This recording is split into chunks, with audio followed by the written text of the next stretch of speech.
Salut à tous les amis, j'espère que vous allez bien. On se retrouve pour parler des muscles qui vont vous permettre non seulement de gagner en endurance de force, mais de taper plus fort et plus longtemps. Les amis, tout d'abord, pensez à vous abonner, pensez à nous mettre en commentaire s'il y a des sujets en particulier que vous voulez qu'on aborde, on le fera avec grand plaisir. Donc ça fait un moment que je dis qu'il faut vraiment travailler tous les groupes musculaires. Et vous savez que je dis souvent, on n'est jamais aussi fort que son maillon le plus faible. Et suite à la lecture de certains articles que j'ai pu trouver, ben, il m'est venu l'idée de tourner cette vidéo. Et donc ça allait dans le sens des observations que j'avais pu faire. Il y avait un article que j'avais pas vu, et pourtant j'ai été étonné parce que c'est un article qui a un peu plus de 10 ans, qui a été réalisé par des Chinois, et qui a examiné du coup des boxeuses, et qui parle des muscles agonistes et antagonistes. Et du coup, je vais vous en parler. Je me suis basé sur 5-6 articles que j'ai pu lire aujourd'hui pour vous réaliser cette vidéo, les amis. Tout d'abord, pour ceux qui ne me connaissent pas, je suis coach de MMA depuis environ 15 ans. Je suis préparateur physique formé à l'INSEP. J'ai un DES et une maîtrise spécialisée dans la performance sportive de haut niveau. Et je suis propriétaire du FMC Performance Center que vous pouvez trouver sur YouTube, la salle des enfers. On a fait plusieurs collabs avec la sueur, etc. Vous pouvez trouver notre vidéo. Donc, les amis, il y a des muscles qui vont actionner un mouvement, donc ils vont provoquer l'action. Par exemple, là, vous avez vu, on fait un direct, on réalise un direct, un crochet, peu importe. Il y a des muscles qui vont provoquer l'action, d'accord. Et il y a des muscles qui vont, eux, venir pallier ou à d'éventuelles blessures, ou freiner le mouvement, ou assister. Donc ces muscles. Alors, il y a les muscles périphériques, il y a les muscles antagonistes. Donc là, on va parler des muscles agonistes et antagonistes. Et ce qui se passe dans cette étude, et ce que je trouve très intéressant, c'est l'autre, voilà, c'est celle-ci, si vous voulez la retrouver, vous pouvez la retrouver, alors je ne sais pas si vous la retrouvez gratuitement, mais vous pouvez la retrouver, elle est assez facile. Et du coup, ce qu'ils ont fait, c'est qu'ils ont mesuré avec un EMG, alors ça aussi, on va vous faire des vidéos, mais trouver les EMG, on attend vraiment d'être au point de maîtriser, en fait, que ça soit lisible, parce qu'en fait, les données qu'on récupère, c'est assez compliqué à vous les retransmettre, à vous les vulgariser. Donc du coup, ce qu'ils ont observé, c'est que non seulement quand on frappait à répétition, non seulement les muscles agonistes allaient fatiguer énormément, mais ils se sont aperçus que sur certains individus, les muscles antagonistes craquaient avant. Donc c'est-à-dire les muscles que vous allez penser qui ne rentrent pas forcément en action, c'est peut-être ceux-là qui vont fatiguer le plus rapidement. Donc c'est une piste de réflexion qui est vachement intéressante.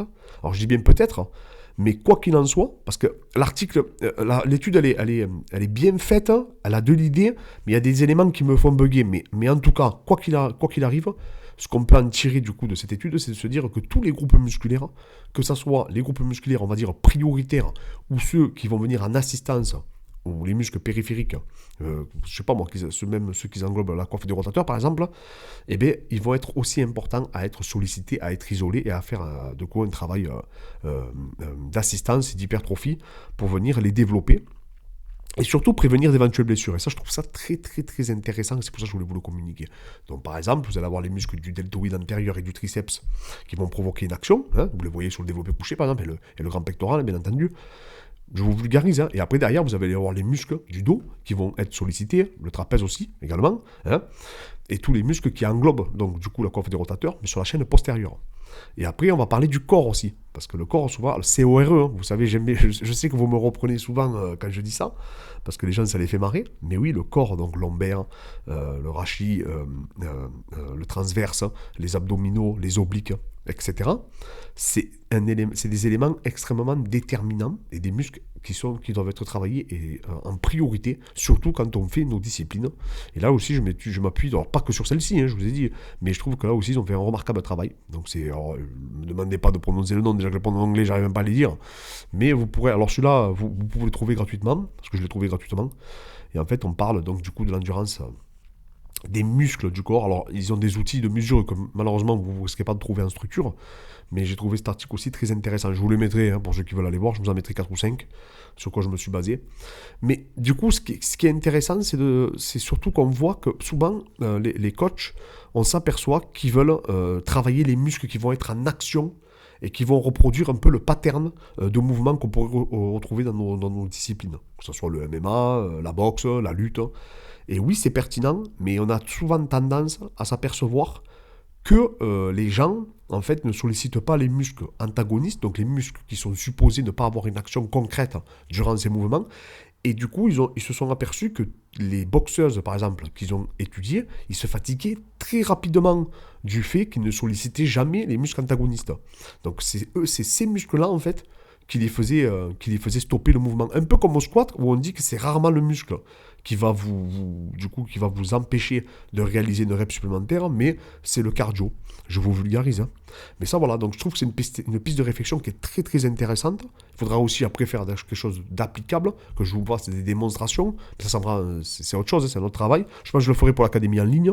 Et pour nos élèves en coaching, ça, je vous démontrerai aussi des mouvements qui sont en pratique. De toute façon, vous les avez dans le coaching. Mais voilà, c'est une piste de réflexion qu'il faut explorer.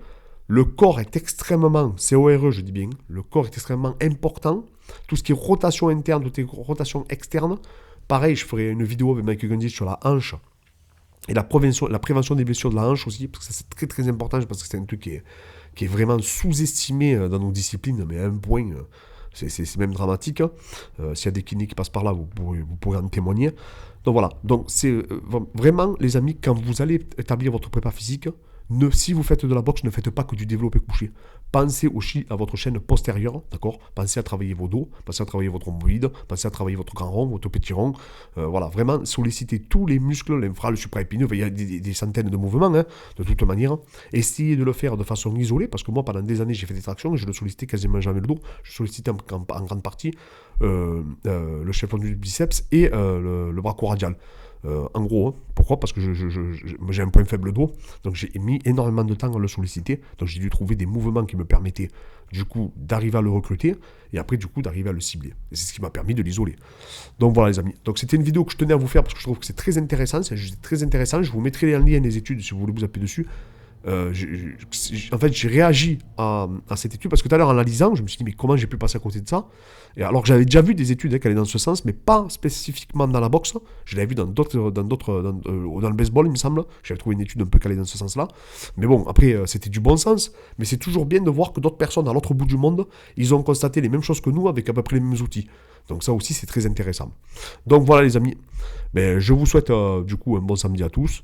Et je vous dis à très vite, pensez à vous abonner, pensez à nous mettre un like ou un petit commentaire pour nous encourager. S'il y a des sujets en particulier que vous voulez qu'on aborde, comme je dis, on le fera avec grand plaisir, que ce soit sur la physiologie, l'endocrinologie, la myologie, peu importe. On le fera les amis. Allez, je vous dis à très vite.